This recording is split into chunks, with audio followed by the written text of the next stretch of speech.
Hello, this is Luke, my GA for this semester. He's graduating from the dual degree program in history, public history, and library and information science. And he's going to talk to you today about the development of his ePortfolio within Digication, which he has to do for graduation.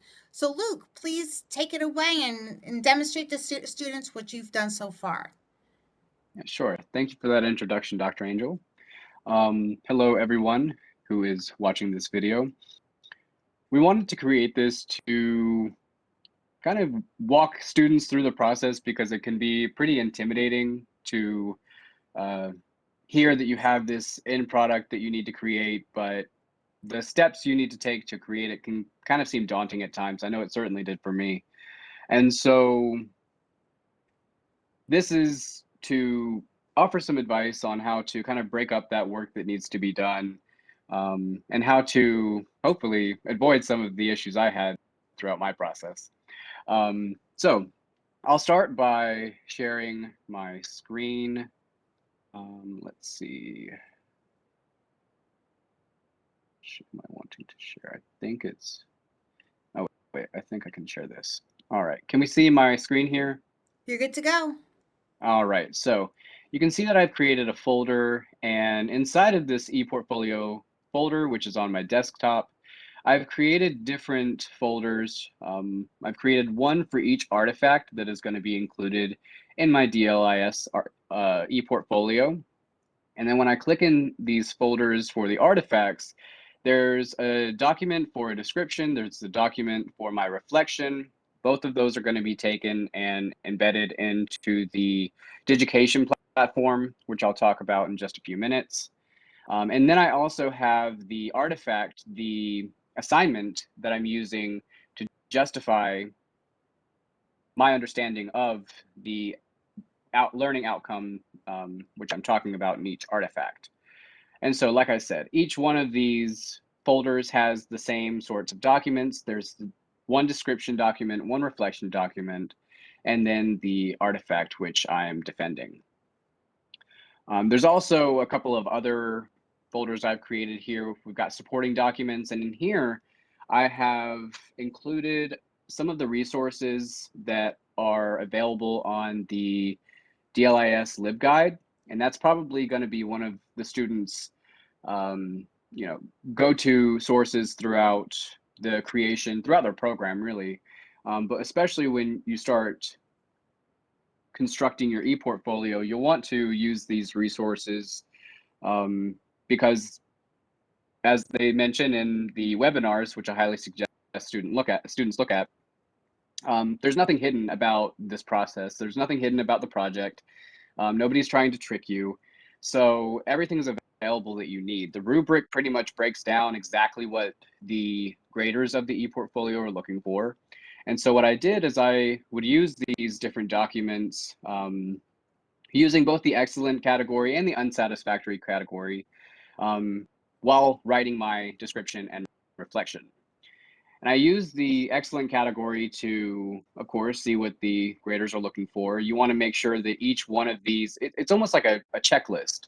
So if these numbers are little check boxes, you want to be able to check those off so that you know for a fact that you have them incorporated in your ePortfolio, because this is what shows the graders that you deserve your degree at the end of your program. And the unsatisfactory column is also helpful because it shows you exactly what the graders are not looking for, what you need to avoid. So in the same fashion, you can use these numbers as a sort of checklist and, make sure that you are avoiding all of these different points along your way. Similarly, using the curriculum map is really helpful. My advice to students would be to look at this your first semester and start connecting the assignments you want to use in your ePortfolio. Start connecting those with the program goals that are outlined here. And I don't know if this is the most up-to-date curriculum map, but We're updating it again, and we're updating it every semester as new courses are placed into the program. But good point, Luke. perfect. Perfect. So, you'll want to make sure that you do have the most up-to-date curriculum mapped so that the program goals and outcomes align with the courses that are currently available, because some of these I believe are outdated, but Yes, they sir. were the courses that were available when I was going through the LIS program. Hmm. But definitely using this from your first semester on will really be helpful. I know one of the struggles I came across in my creation was, oops, didn't mean to do that. It's okay. Wanted to stop sharing for a moment. One of the issues I came across in creating my ePortfolio was that I did wait to start the creation of the ePortfolio. So what I had to do was kind of backtrack, and that can be difficult because the, the courses that are available online have a shelf life. They end up expiring after a certain amount of time, and especially because we switched platforms halfway through my program, and so we used to use Blackboard, and of course, we don't use Blackboard anymore. So the resources that we had on Blackboard are virtually gone. So I had to rely on things that I downloaded. I had to kind of go back and retroactively try to find syllabi that were provided by my teachers. And so this was an issue that I had to overcome, and it's an issue that I've had to deal with while I've been constructing my ePortfolio. So I definitely use that as an example to show students not to do that, to make sure that you are actively connecting the assignments with the program goals as you go along in your program to avoid that unnecessary frustration. And I'm so sorry about that, Luke. And just so you know, us as faculty have had no power over that process in terms of our courses remaining active after a certain amount of time. And now with Canvas, we're working with St. John's administration right now to say, hey, don't deactivate my course. Let me do that. But I don't know what the status is. So thank you for bringing that up, and I am so sorry that you've been having to go through that. Because I didn't It's no even problem. realize that I would not have access to my own courses, and I don't. Well, that's very interesting, and Exactly. I'm sure extremely frustrating. Um, Exactly. Thank you. but I mentioned that to kind of offer, real life experiences. Yes, we all like to. I mean, I am certainly a procrastinator. Sure, there's a lot of people in this program who are as well. So, just to avoid that unnecessary frustration, I think that's a good point to make. Um, but certainly, working, and also that goes to say everything that you want from your courses, and they mentioned this also in the DLS webinars. Make sure that you are downloading them, save them to a folder on your own computer, and so that way you have access to all of the information you need, and you don't have to rely on those platforms because, like we're mentioning, sometimes they shift, and sometimes we have control of them, and sometimes we Right. don't. So I think it's really important to make that point. So now that I've spoken a bit on the resources available, I will go back to sharing my screen, sharing my desktop. Okay. Um, and so, like I mentioned, these are the supporting documents that I used. Um, other things that I used were the feedback that was given to me in LIS 203. Um, and I forget which other course there was, but I took another one of Dr. Angel's courses. So again, that final was to create another artifact for the DLIS ePortfolio. And so I made sure to keep those documents with the comments that Dr. Angel included because she's a professor in the program. She knows what the graders are looking for. And so using that feedback and applying that to all of your different artifacts is probably the best thing that you can do because it specifies what you should look for and it specifies what needs to be included and kind of some areas that you may have forgotten along the way. So using that feedback is really helpful. Um, let's see. Another thing that I am creating is the statement of professional, what is it, a statement of professionalism, Dr. Angel? I can't think of the correct term. Professional development. There we go. Yes. I'm also creating, I've created a document in this ePortfolio folder, which is for that. And that'll be its own page on my ePortfolio in Digication. And that's still a work in progress for me. But it is something I'm planning to use the professional or the philosophy that I created for Dr. Rio's class.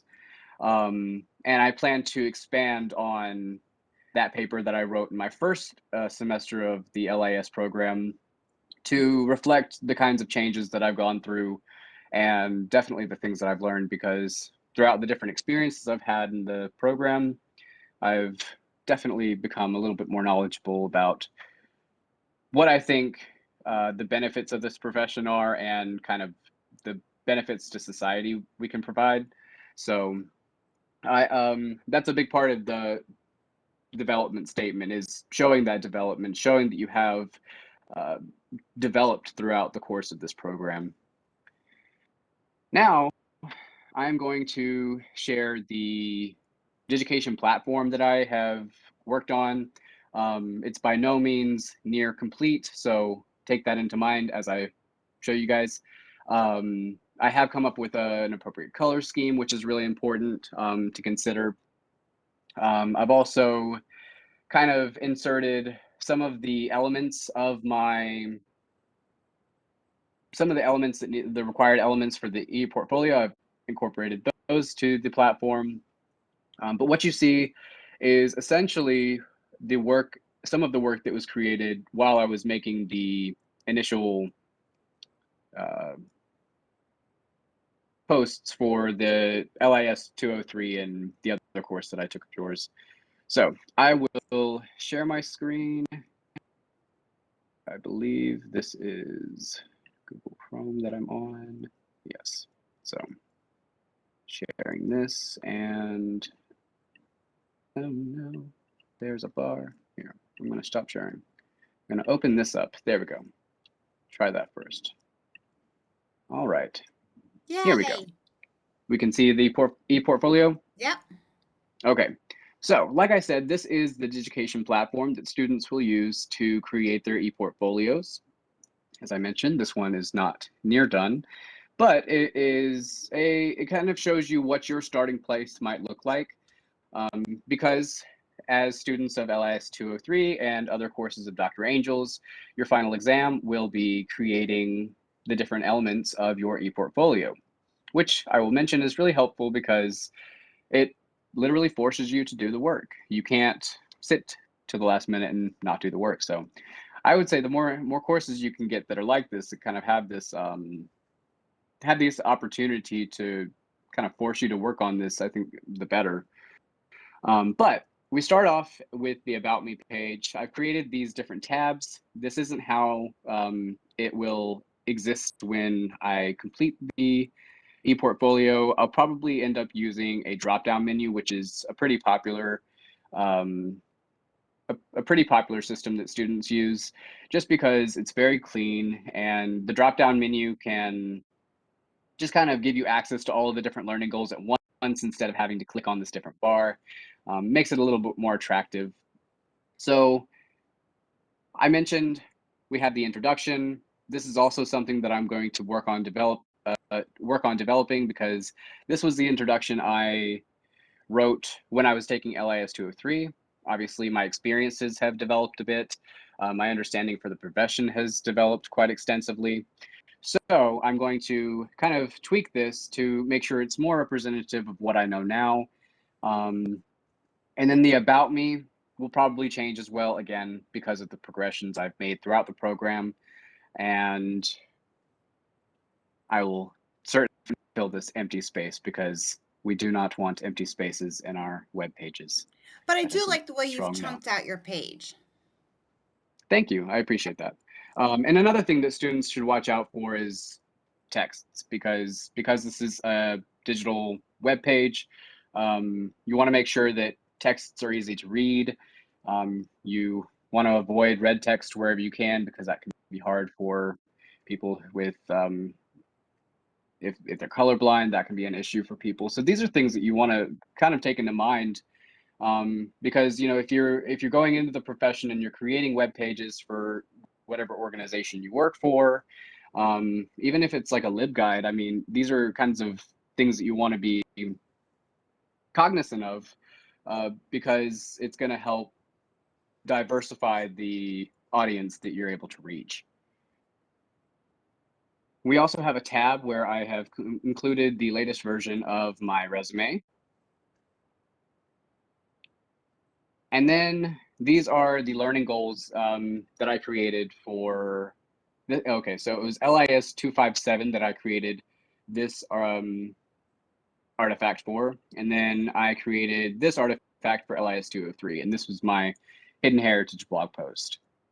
And so, as I was mentioning before, the way I kind of broke these assignments down was to write the description, write the reflection, use those program resources that are provided, including the curriculum map and the program goals outline, and just kind of use those to make sure that all of the necessary information is included. I've also included a PDF of the artifact itself. This happens to be a finding aid. And so whoever is looking at this could review the assignment here that I created. Mm-hmm. I didn't make any changes to this. I just kind of uploaded it how it was. And then I reflected on that work below. So remember that there is a word count for both your descriptive and your reflection statement. And I really like the way you've chunked out your information. There's borders and all the text is readable. And I like the way that you were describing what you did and how you did it for your description. And then within your reflection statement, you've actually used the rubric to reflect upon what you did. But I can see what you did like for this assignment, but how it also fits into the broader context of the DLIS program. Absolutely. And the reflection, I mean, I would say is, probably not that one part's more important than the other, but the reflection is really the section that is showing how the assignment helped you progress as an information professional. It shows you kind of it demonstrates kind of the process that you've taken, and the reflection statement is where growth will be shown to the greater of the ePortfolio. So I would say that a special attention should be given to the reflection sections of these artifacts. Right. And now that you know that you have a job, a full time job upon graduation, maybe you'd want to use that reflection statement to speak to that. Um, that information environment that you're going to be working in. In other words, how did this one assignment not only demonstrate your achievement of goal 4, but how has it helped you, if at all, make that next step to getting your job? Yeah, absolutely. I think that's a great way to approach the assignment, um, because I know a lot of people in the program already work in full-time positions. A lot of them are already working in their fields, and so the more applicable you can make it to your job and your profession, I think the better. So certainly, as I'm working forward, I will use these artifacts to explain how my work with Girl Scouts will be informed by the work I've created. Yeah, and the thing that's so great about your program is that you started at your soon to be full-time job with benefits as an intern. So you were hired on after you've already interned there for 5 years. So you should have a really really great, a robust web of knowledge to build from when creating your e-portfolio. So this is fabulous. Thank you. Yes, of course. And lastly, there's a small contact page. Um, Not sure if I'll develop this anymore. I'll probably add a little bit more information. But this is essentially how people could contact you in the future. Um, these ePortfolios are interesting because you can show them to a future employer, You could show them to your friends if you want to show them what you've done in this program you've probably been talking about for a long time. I know my friends are annoying of hearing about my experiences, but this is kind of the place you want to put all of the information people will use to contact you in the future. But of course, you want to include your student email to show that relationship that you have with St. John's University. Um, Including your LinkedIn is great because that is a sort of professional social media that you can use. Also, another great tool to use if you're looking for a job. I know that I was incessantly looking at job postings on LinkedIn because they are so good about actively adding jobs to that platform. Mhm. So the contact page, though it seems like small information or seems kind of inconspicuous, it is quite important for the people who are going to be looking at this in the future. Yeah, right. Not only that, all of these e-portfolios are archived for our reaccreditation purposes. So we don't want this per se, the DLIS ePortfolio, but we've been told by our accrediting agency, ALA COA, along with the 64 other accredited programs in Canada and the United States and one in London, that you will, for reaccreditation purposes, have students construct their e-portfolios. I don't care what platform we use. St. John's just happened to have chosen or selected Digication, but we are required to do this as part of our reaccreditation. And so thank you, Luke, for sharing this your ePortfolio. Your work's fabulous. It's all chunked out. It's easy to read. I like the text. Your font is totally fine. And I like the way that you're going to move forward in possibly developing a drop down menu for your learning goals and having your learning goals labeled learning goal 3, learning goal 4, so that I, as a faculty member, know where I am at with your new e-portfolio is great because I'm not going to get frustrated when I'm doing your grading, um, which really bodes well for passing. So Certainly. just the ease of accessibility and knowing how you're navigating your e-portfolio is a rubric. It is something that you are checked off on in terms of satisfactory or not satisfactory. So A, satisfactory. Thank you.